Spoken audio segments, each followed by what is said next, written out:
ఓం గురుర్బ్రహ్మ గురుర్విష్ణు గురుర్దేవో మహేశ్వర గురుర్ సాక్షాత్ పరబ్రహ్మ తస్మై శ్రీ గురవే నమః. శ్రీమాత్రే నమః.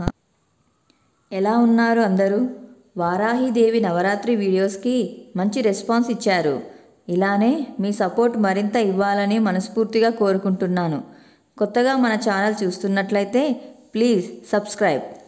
ఈ వీడియోలో నేను మీకు గురు పౌర్ణమి పూజా విధానము, నైవేద్యము, నియమాలు, అలాగే విద్య, ఉద్యోగం, వ్యాపార రంగంలో రాణించాలంటే ఎటువంటి పరిహారాలు పాటించాలో ఈ వీడియోలో చెప్తాను. ఆషాఢ మాసంలో వచ్చే పౌర్ణమిని గురు పౌర్ణమిగా, వ్యాస పౌర్ణమిగా పరిగణిస్తాము. ఈ రోజున గురువుగా భావించే దైవం అంటే షిరిడి సాయిబాబా, దత్తాత్రేయ, వ్యాస మహర్షి, దక్షిణామూర్తి, రాఘవేంద్ర స్వామి వారిని పూజించాలి. ఇప్పుడు పూజా విధానం తెలుసుకుందాం. మీరు పూజ చేసుకునే స్థలంలో చక్కగా పీట వేసి తెల్లని లేదా పసుపు రంగు వస్త్రం వేసి దానిపై అష్టదళ పద్మదళ ముగ్గు వేసి మీరు ఎంచుకున్న గురుదైవాన్ని అంటే సాయిబాబా, త్రిమూర్తుల కలయిక అయిన దత్తాత్రేయ స్వామివారి ఫోటోని పెట్టుకోవాలి.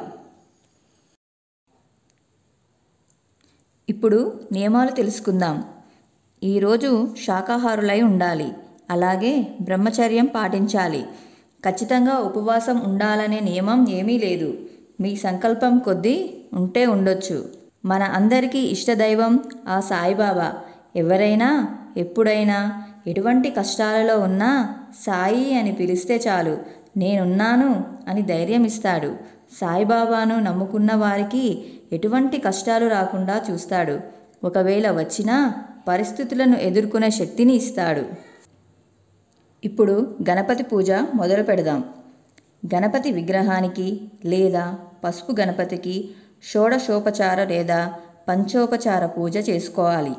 ఈ విధంగా పూజించడం రాకుంటే కొద్దిగా అక్షింతలు తీసుకొని ఓం గం గణపతియే నమః అని 21 సార్లు అనుకోవాలి. అలాగే స్వామివారికి దీపం ధూపం చూపించి గంధం పుష్పాలు సమర్పించి నైవేద్యంగా బెల్లం ముక్క లేదా పండ్లు నివేదించాలి. వీడియోలో చూపించిన విధంగా కుడి చేతిలో అక్షింతలు తీసుకొని ఎడమ చేయిలోకి కుడి చేయి పెట్టి సంకల్పం చెప్పుకోవాలి. అంటే మనం చేసే పూజలో ఎటువంటి విఘ్నాలు రాకుండా ఆ విఘ్నాధిపతిని పూజించి అక్షింతలు స్వామివారి పాదాల వద్ద ఉంచి కర్పూర మంగళహారతులు ఇచ్చి భక్తితో స్వామివారిని వేడుకోవాలి.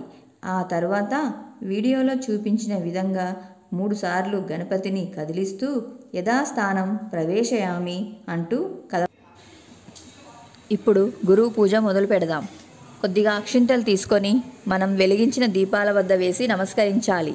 తర్వాత మరికొన్ని అక్షింతలు తీసుకొని బాబా పాదాల వద్ద వేస్తూ గురుమంత్రం చదవాలి. ఓం శ్రీ సాయిరాం అని కూడా అనవచ్చు.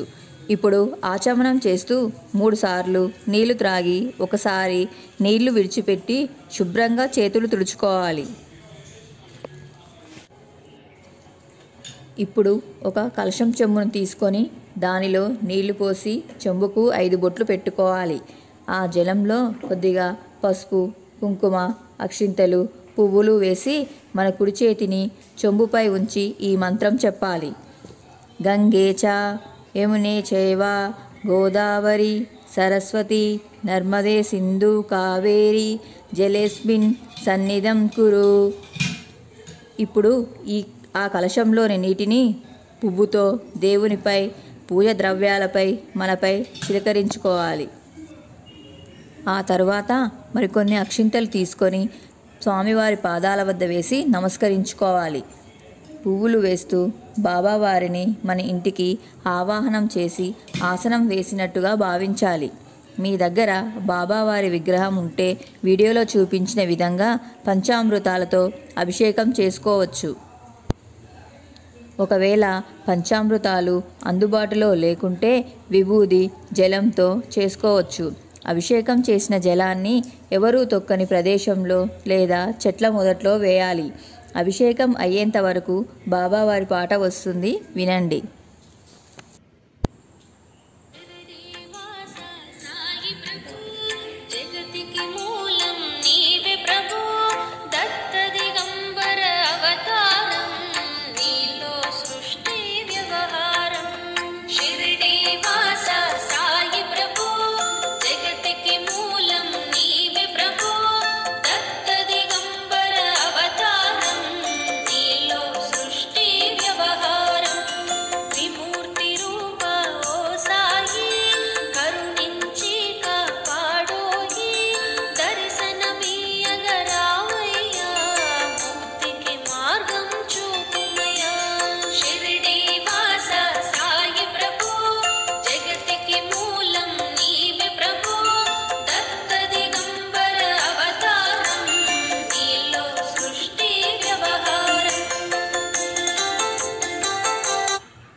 ఇప్పుడు బాబావారికి మీ దగ్గర వస్త్రం ఉంటే సమర్పించవచ్చు, లేదా కొద్దిగా అక్షింతలు వేసి నమస్కరించుకోవాలి. మన జాతకంలో గురుబలం పొందడానికి లేదా మనం అనుకున్న కార్యాలు సిద్ధించడానికి గురు పౌర్ణమి రోజు లేదా ఏ గురువారం రోజైనా స్వామివారికి శనగల మాల వేయాలి. కేవలం మంచి శనగలు మాత్రమే వేయాలి. అది కూడా ఉడకబెట్టకుండా నానబెట్టిన శనగలు మాత్రమే వేయాలి. పూజకు 3 గంటల ముందు నానబెట్టుకోవాలి. ఇప్పుడు స్వామివారిని పూలతో అలంకరించి అక్షింతలతో లేదా పువ్వులతో అష్టోత్తర పూజ చేసుకోవాలి. స్వామివారికి నైవేద్యంగా నానబెట్టిన మంచి శనగలు, కోవా, పరమాన్నం, రవ్వ కేసరి, చలిమిడి, స్వీట్స్, ఉల్లి వెల్లుల్లి లేకుండా కిచిడి చేసి నివేదించవచ్చు. మీరు చేసిన నైవేద్యాన్ని బాబావారి ముందు పెట్టి 5 సార్లు చూపించాలి. మీరే స్వయంగా బాబావారికి తినిపిస్తున్నట్లుగా భావించాలి.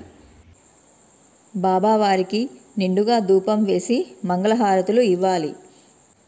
బాబావారికి తాంబూలంగా 2 తమలపాకులు, 1 పండు, 2 ఒక్కలు, 1 ఖర్జూర దక్షిణతో ఇవ్వాలి. తర్వాత కొన్ని అక్షింతలు తీసుకొని బాబావారికి క్షమాపణ చెప్పాలి. తెలిసి చేసినా తెలియక చేసిన తప్పులు ఉంటే మన్నించమని బాబావారిని ప్రాధేయపడాలి. అందరూ ఒకసారి చెప్పండి. శ్రీ సచ్చిదానంద సద్గురు సాయినాథ్ మహారాజ్ కి జై. శ్రీమాత్రే నమః.